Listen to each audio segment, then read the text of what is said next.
At the start of the film, we see Elvira, her mother, and her younger sister leaving their home and moving to a new kingdom. Elvira was excited because she admired the poetry of the prince there and dreamed of marrying him. When they arrive, they meet an older man whom Elvira's mother was planning to marry. This man had a daughter named Agnes, who was much more beautiful than both Elvira and her sister. Everyone seemed happy about the marriage, at least at first. But just 2 days later, Agnes's father has a heart attack and dies. Soon after, people come to their house asking for the money they had lent him. When they find out he had recently married Elvira's mother, they demand the money back quickly. They even threaten to take the mansion and all the land if she can't pay. But the truth was, Elvira's mother didn't have any money either. She had only married him thinking he was rich, but he was actually broke. Elvira's mother asked for a few months' time to repay the debt. After the creditors left, she went into shock. She realized she had been tricked. Now that she was old, she couldn't use her looks to marry another rich man, and her savings were running out. Elvira felt bad for her mother and told her not to worry. She would marry Prince Julian and fix everything. But her mother looked at her closely. Elvira wasn't beautiful and not many people liked her, so thinking a prince would fall for her seemed impossible. She had a younger sister who was very cute but too young to marry. So Elvira's mother had only one option: to get Elvira married. Meanwhile, Agnes was deeply sad too. With both her parents gone, she sat beside her father's dead body and prayed to her mother to make things right. A few days later, the royal minister made an announcement across the kingdom. Prince Julian was now ready to marry.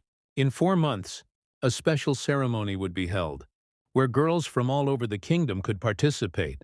The prince would choose one of them to be his bride. Unmarried girls had to register their names with the minister.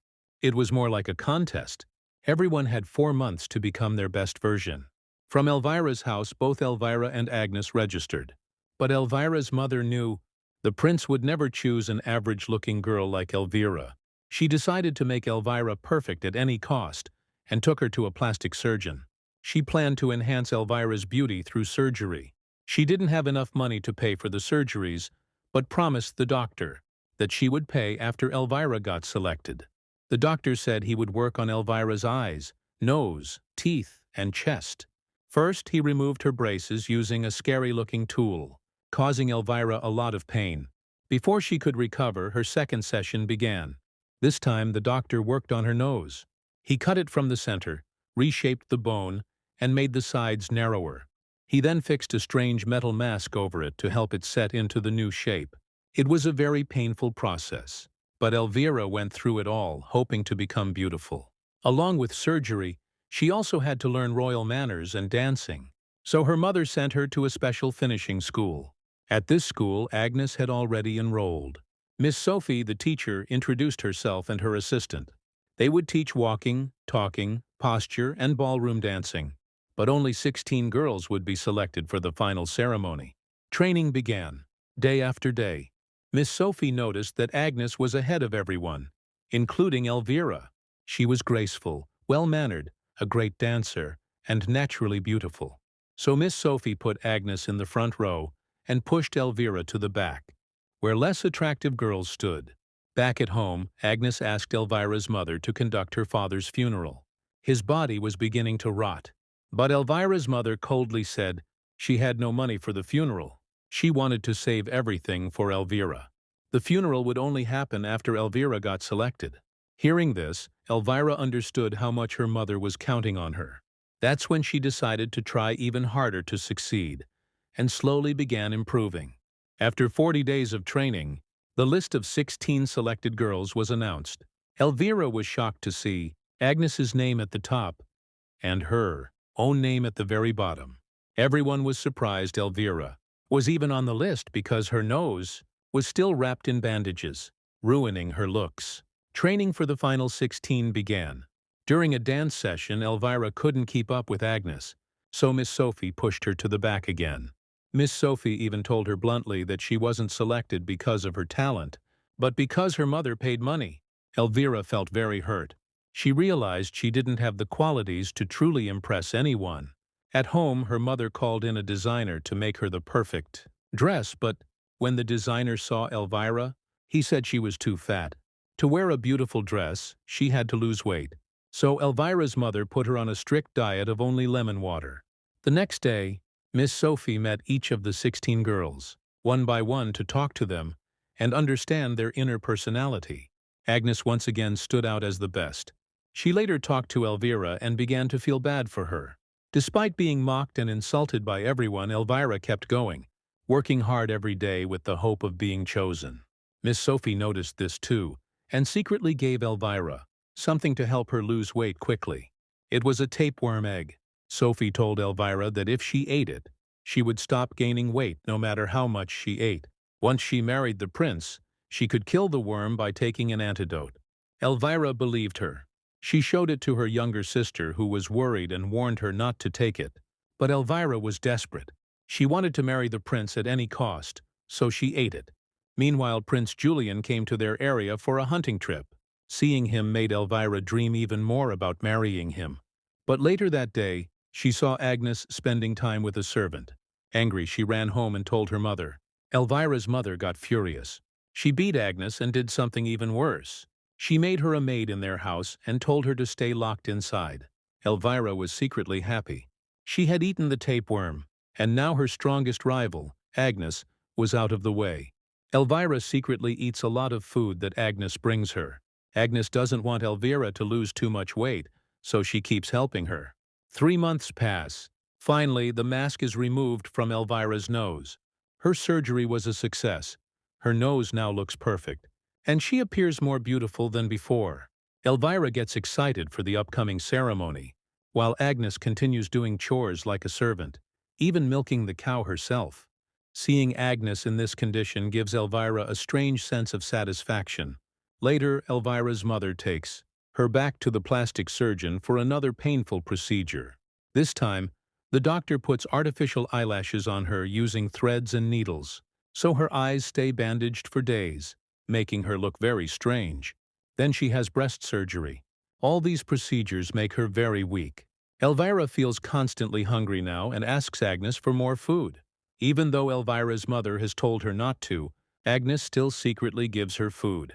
At school, Miss Sophie and her assistant are worried about Agnes, because she hasn't come in a long time. Agnes was the group's main representative. When they ask Elvira's mom, she lies and says that Agnes is too sad after her father's death and has lost interest in everything. Because of this, Miss Sophie gives Agnes' position to Elvira, who now looks just as beautiful after all her surgeries. One night, when Agnes is bringing food for Elvira, she starts brushing Elvira's hair and notices that a lot of it is falling out. Elvira gets scared. The tapeworm she swallowed to stay slim is now stealing all her nutrition, causing her hair loss and affecting her beauty.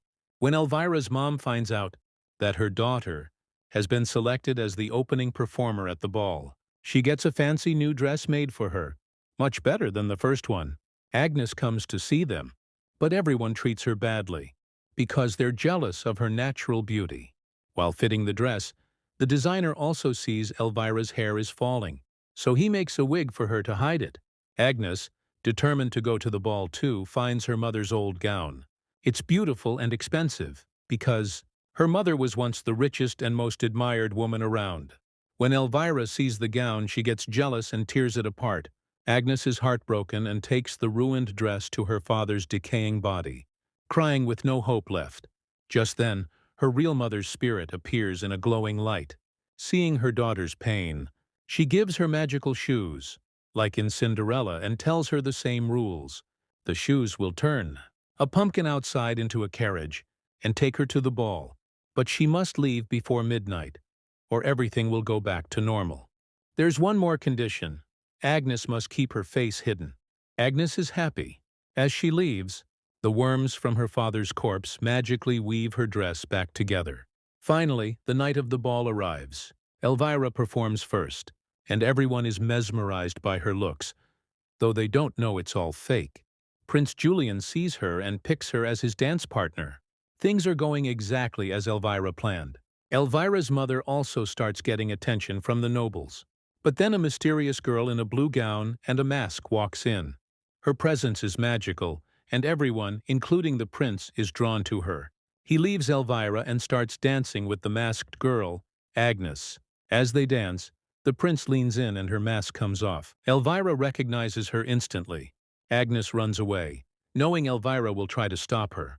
The prince chases her, but she disappears, leaving one shoe behind on the stairs.